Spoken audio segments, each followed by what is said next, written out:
Dave, let me throw something at you. I said this on Colin Coward the other day. I say the committee goes away next year. You go to the 4-4-2-2-1-1, and they're all playing games. The conferences decide who goes in. They play on the field, plus there's playing games. 3 plays 6, 4 plays 5, 1 plays 2. 1 and 2 are automatically in.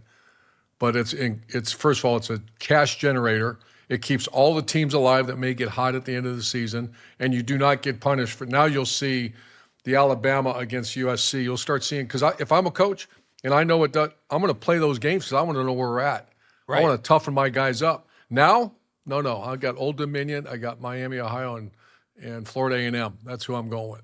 Yeah, 100%. 100%. That's what they 1,000% should do. The play is it, and I mean, problem is every year is so different.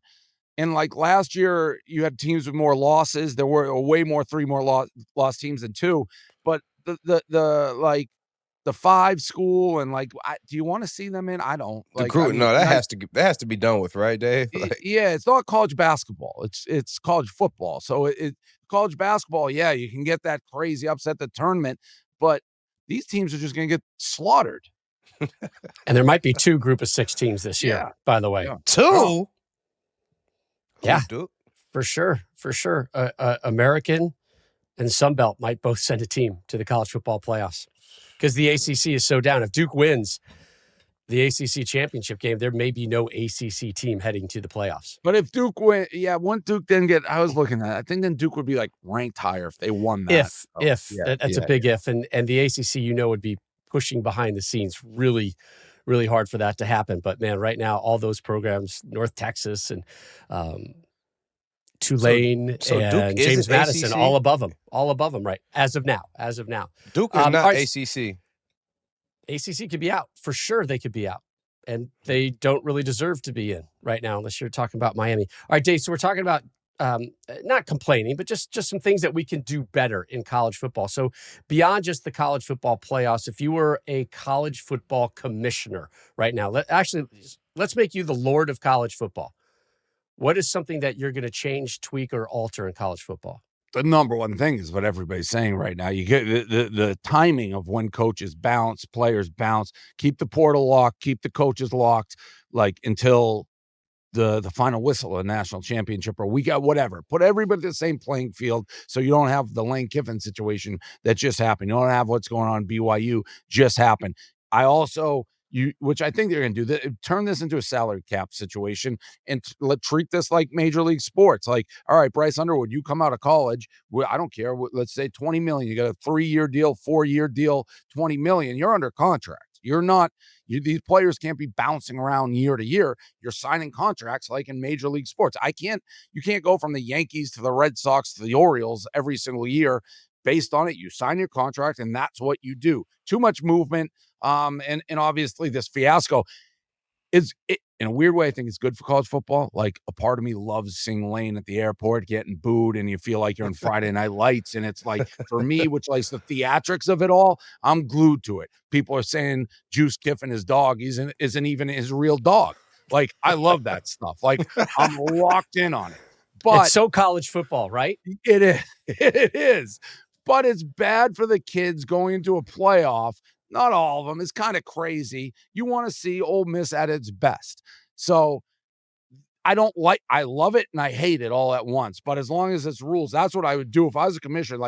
Get the circus part of it, that out. You can't move till everyone moves at once. There's no advantage, no early movement like what we saw. I mean, the Lane Kiffin stuff.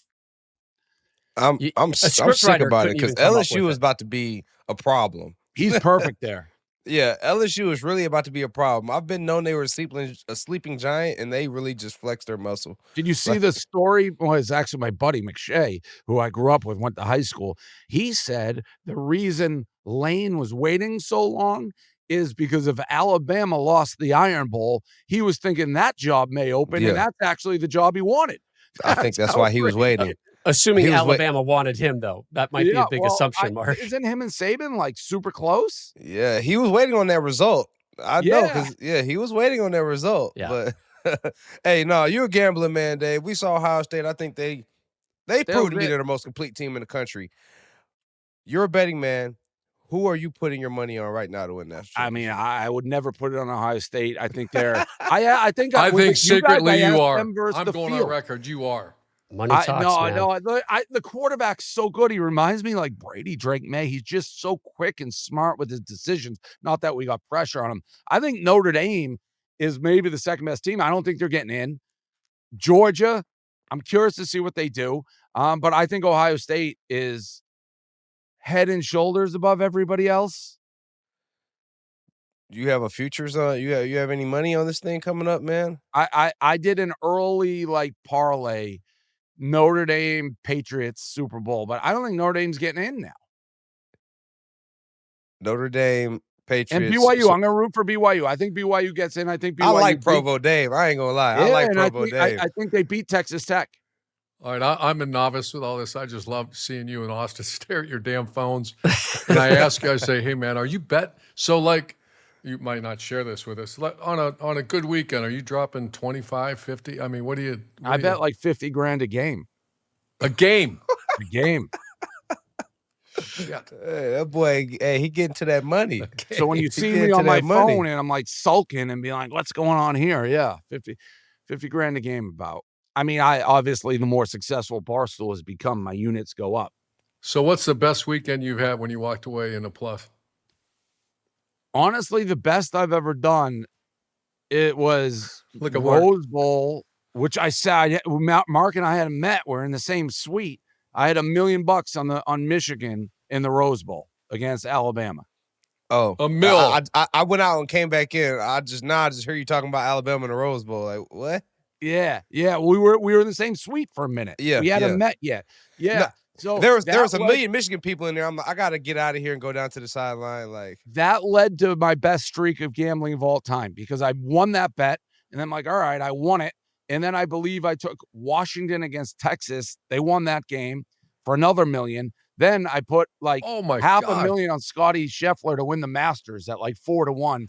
He won that. And then I had UConn to win the national championship in college hoops. They won that. I was up $8 million in like 3 or 4 months. That was my Son of best a streak. bitch.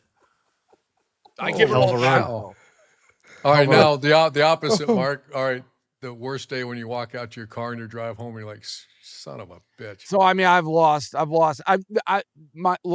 big bets I've won. I had the Bills for $1 million to go to the Super Bowl. So the Chiefs game last year when they couldn't get the QB sneak, that was bad.